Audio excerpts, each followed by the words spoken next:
नमस्कार, आप Bihar in shorts देख रहे हैं। मैं हूं परमवीर सिंह। हम पिछले 2 दिनों से पप्पू देव की चर्चा कर रहे हैं कि पप्पू देव कैसे बिहार में अपना आतंक का साम्राज्य खड़ा किया था। और कल मैंने आपको यह भी बताया था कि पप्पू देव बनाम आनंद मोहन की लड़ाई कैसे हुई थी, दोनों अक्सर कैसे टकराते रहते थे। लेकिन आज हम कहानी सन 2001 की करने जा रहे हैं कि 2001 में पप्पू देव ने ऐसी घटना का अंजाम दे दिया था जिस घटना का चर्चा सिर्फ बिहार में ही नहीं बल्कि दिल्ली तक हुई थी। दरअसल 2001 में समस्तीपुर के रोसोरा बाजार में एक साथ 7 लोगों की हत्या कर दी गई थी और इस हत्याकांड में नाम आया था फंटू सिंह और पप्पू देव का। आपको बता दें कि फंटू सिंह पप्पू देव का दाहिना हाथ बन चुका था। यूं कहे तो पप्पू देव के लिए फंटू सिंह साम्राज्य विस्तार का काम कर रहा था। समस्तीपुर, बेगूसराय और मुजफ्फरपुर तक वही काम देखता था। दरअसल 2001 के 16 जनवरी की शाम को एक साथ 7 लोगों की हत्या कर दी जाती है और रोसोरा बाजार में पहली बार AK-47 की गोलियों की आवाज़ सुनाई देती है। और इस हत्याकांड में शामिल जो व्यक्ति थे, कोई आम इंसान नहीं थे बल्कि खास लोग शामिल थे। मुरारी प्रसाद सिंह, जो कि उस वक्त रोसोरा बाजार में कहिए तो अपना साम्राज्य चला रहे थे। रोसोरा में बस स्टैंड से लेकर ठेकेदारी से लेकर सब कुछ मुरारी प्रसाद सिंह के पास था। लेकिन उनकी हत्या AK-47 से कर दी जाती है। और सिर्फ उनकी ही हत्या नहीं, उनके साथ उनके चाचा हरिशंकर प्रसाद सिंह की भी हत्या होती है और कुल 7 लोग मारे जाते हैं। हरिशंकर प्रसाद सिंह भारतीय जनता पार्टी से जुड़े हुए थे और इसी वजह से इस सामूहिक हत्याकांड को लेकर लोग क्या, नेता राजनीति करना शुरू कर दिए थे। दरअसल बिहार विधानसभा के नेता प्रतिपक्ष उस वक्त सुशील कुमार मोदी थे। वो रोसोरा का दौरा करने आए और सरकार पर उन्होंने हमला बोला। उन्होंने सीधे सीधे कहा कि जो सत्ताधारी दल है वो भाजपा के कार्यकर्ताओं और नेताओं को चुन चुन कर मार रही है। इसके साथ ही रामविलास पासवान, जो कि उस समय NDA में शामिल थे और केंद्र सरकार में मंत्री थे, तो रामविलास पासवान ने भी इस मुद्दा को दिल्ली में उठाया और जंतर मंतर पर भी भारतीय जनता पार्टी के नेताओं और कार्यकर्ताओं के द्वारा प्रदर्शन भी किया गया। तो समझिए कि इस हत्याकांड को लेकर पूरे बिहार ही नहीं बल्कि दिल्ली तक भी आवाज़ उठाई गई थी। वहीं अगर पुलिस की माने तो वो इसे राजनीतिक करार नहीं कर रही थी, बल्कि पुलिस का मानना था कि यह हत्याकांड वर्चस्व को लेकर हुआ है। आपराधिक वर्चस्व, ठेकेदारी में वर्चस्व किसका हो, इस वजह से इस हत्याकांड को अंजाम दिया गया है और सीधे तौर पर फंटू सिंह का नाम सामने आ रहा था। तो फंटू सिंह बनाम मुरारी प्रसाद सिंह की यह कहानी है और इस कहानी में हम बताएंगे कि फंटू सिंह कैसे अपराध की दुनिया में नाम बनाता गया, कैसे आगे चलकर पप्पू देव के साथ वो हो गया और उसका दाहिना हाथ बना और उसके लिए समस्तीपुर, बेगूसराय और मुजफ्फरपुर में काम करने लगा। दरअसल फंटू सिंह का सबसे पहले रोसोरा में साम्राज्य चलता था। यूं कहे तो रोसोरा में सब कुछ फंटू सिंह ही देखता था। रंगदारी हो, ठेकेदारी हो या बस स्टैंड हो, सब कुछ फंटूस के हवाले था। लेकिन धीरे धीरे मुरारी प्रसाद सिंह ने फंटूस को रोसोरा से खदेड़ दिया, यूं कहे तो भगा दिया और उसी का बदला लेने के लिए वापस फंटू सिंह आया था। लेकिन इस बार वो अकेले नहीं था बल्कि उसके सिर पर पप्पू देव का हाथ था। यूं आपको बता दें कि मुरारी प्रसाद सिंह, फंटू सिंह सब लोग एक साथ ही पहले रहते थे, लेकिन एक हत्या होने के कारण दोनों अलग अलग हो गए। दरअसल मुरारी प्रसाद सिंह, फंटू सिंह और राम प्रसाद सिंह, ये 3 लोग साथ में रहते थे और राम प्रसाद सिंह ने फंटू सिंह के आदमी की हत्या कर दी थी।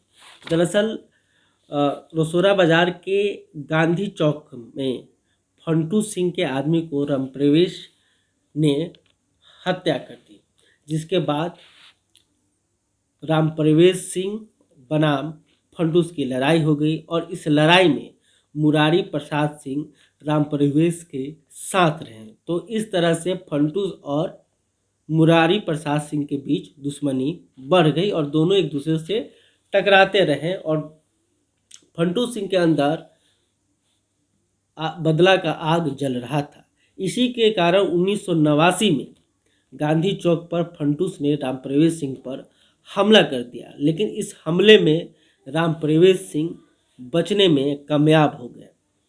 फिर उसके बाद फंटूस ने रसोरा छोड़ दिया, यूँ कहे तो रसोरा से वो कहीं दूसरी जगह जाकर रहने लगा। लेकिन 1 साल बाद 1990 में गीता सिंह फंटूस को लेकर रसोरा आए और उन्होंने रामप्रवेश सिंह के सामने पंचायत का प्रस्ताव दिया और उनका कहना था कि जो लड़ाई चल रही है उसे पंचायती के जरिए सुलह कर लिया जाए। लेकिन यह सारा फंटू सिंह का चाल था। फंटू सिंह ने सब कुछ पहले ही खेल सेट करके रखा था। दरअसल लालू राय के साथ रामप्रवेश सिंह पंचायती में शामिल होने के लिए बस स्टैंड आ रहे थे, पंचायती के लिए वो मान गए। लेकिन उस वक्त रास्ते में ही फंटू सिंह ने रामप्रवेश सिंह की हत्या कर दी। इस हत्या के बाद फंटू सिंह का आतंक रोसोरा में बढ़ने लगा।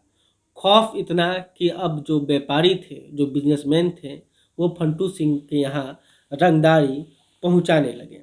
इसके बाद फंटू सिंह रुका नहीं, देवधा पटसा के मंटू राय की हत्या कर दी। मंटू राय भी एक अपराधी छवि के व्यक्ति थे, उनकी भी हत्या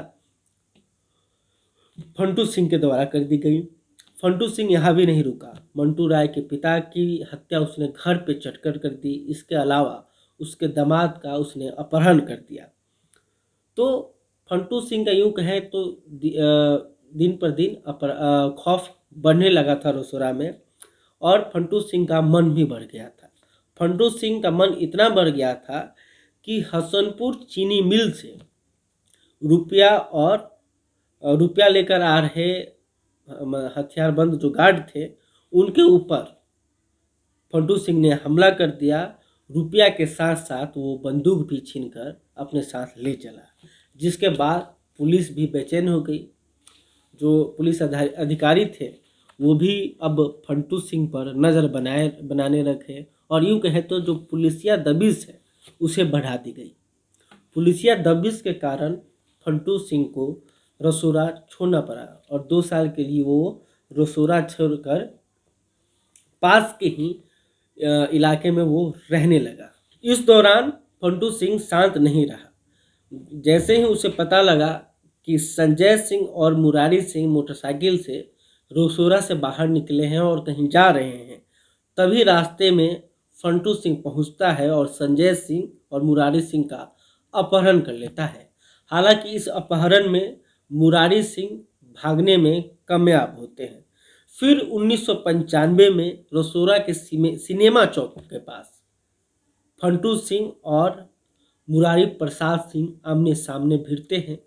दोनों तरफ से गोलियां चलती हैं। मुरारी प्रसाद सिंह उस वक्त मजबूत पड़ते हैं, ये तो फिर फंटूस को पीछे हटना पड़ता है। फंटूस को लगता है कि अगर वो यहाँ पे और रुका तो फिर उसकी हत्या हो जाएगी। ऐसे में फंटूस अपना कदम पीछे करता है और रोसोरा छोड़कर चला जाता है। अब फंटूस रोसोरा छोड़कर अपना ध्यान मझौल पर कर देता है। मझौल में वो अपनी गतिविधि को बढ़ा देता है और मझौल पर ध्यान देता है। फिर टुनटुन सिंह की हत्या वो कर देता है और इस हत्या के बाद अब फंटूस का नाम बेगूसराय में भी चलने लगता है। बेगूसराय में लोग उससे पहचानने लगे थे। फिर भाजपा नेता शैलेंद्र सिंह हत्याकांड में भी फंटूस का नाम सामने आता है और इन कहे तो बेगूसराय में भी फंटूस अपना साम्राज्य खड़ने की कोशिश करता है, लेकिन उसी वक्त बेगूसराय में अशोक सम्राट और सूरजभान सिंह भी मौजूद थे और उनके कारण फंटूस को बेगूसराय छोड़ना पड़ता है। फिर फंटूस बेगूसराय छोड़कर मुंगेर जाता है। मुंगेर में अपने एक साथी के साथ ठेकेदारी का काम शुरू करता है, ईंट भट्टा चलाता है। दोनों मिलकर एक साथ काम कर रहे होते हैं, लेकिन फिर पार्टनर से उसका विवाद हो जाता है और इसी विवाद के बाद फंटूस पप्पू देव के गिरोह में शामिल हो जाता है और पप्पू देव के लिए वो काम करना शुरू कर देता है। तो लोग कहते हैं और कि पप्पू देव अपना साम्राज्य का विस्तार कर रहा था और उसका साथ फंटूस सिंह दे रहा था। पप्पू देव ने साम्राज्य विस्तार के ही लिए रोसोरा में मुरारी सिंह की हत्या करवाई थी। यूं कहे तो फंटूस के कंधे पर बंदूक रखकर पप्पू देव ने गोली चलाई थी। वहीं पप्पू देव का साथ मिलने के बाद फंटूस सिंह फिर से एक बार बेगूसराय में अपना साम्राज्य खड़ना शुरू कर देता है। आधा दर्जन शराब की भट्टी, मझौल बस स्टैंड, इसके साथ ही ठेकेदारी भी अब फंटूस लेना शुरू कर देता है, क्योंकि उसके पीछे अब पप्पू देव खड़े थे। तो पप्पू देव का साथ मिलने के बाद फंटूस लगातार तेजी से बढ़ रहा था।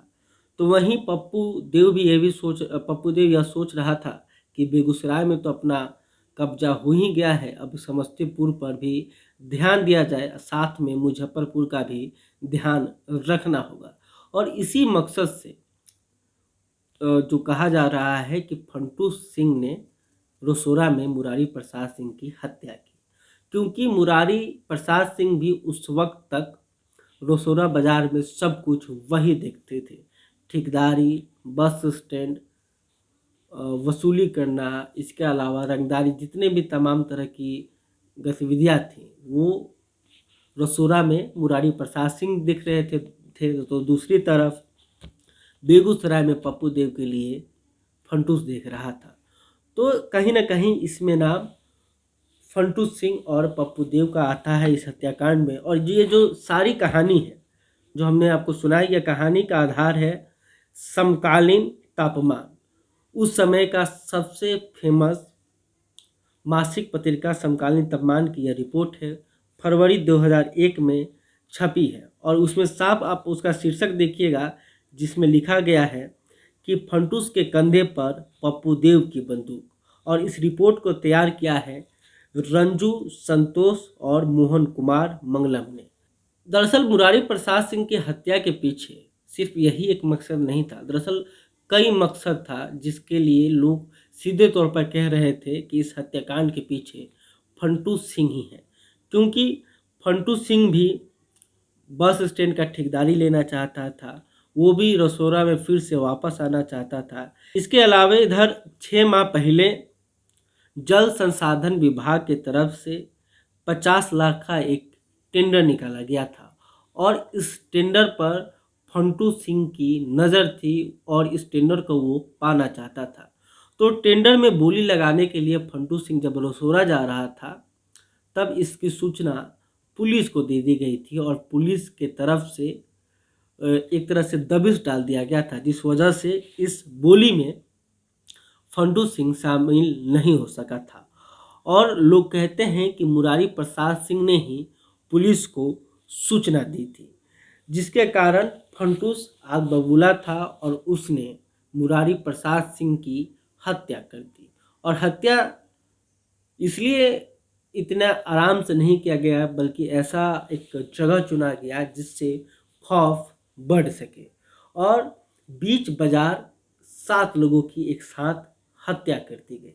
तो ये कहानी थी फंटूस सिंह की कि फंटूस सिंह कैसे मुरारी प्रसाद सिंह से बदला लेता है, कैसे रोसोरा पर एक बार फिर से अपना राज स्थापित करता है और कैसे पप्पू देव का जो साम्राज्य है उसका वो विस्तार करता है। बहरहाल अभी तक आपने हमारे चैनल को सब्सक्राइब नहीं किया है तो तुरंत कर ले। कहानी यह आपको कैसे लगी कमेंट करके ज़रूर बताइएगा। ऐसे ही कहानी अगर आप सुनना चाहते हैं तो वो भी कमेंट करके ज़रूर बताइएगा। अगर ये वीडियो आप फेसबुक पर देख रहे हैं तो हमारे पेज को भी लाइक कर लीजिएगा। धन्यवाद।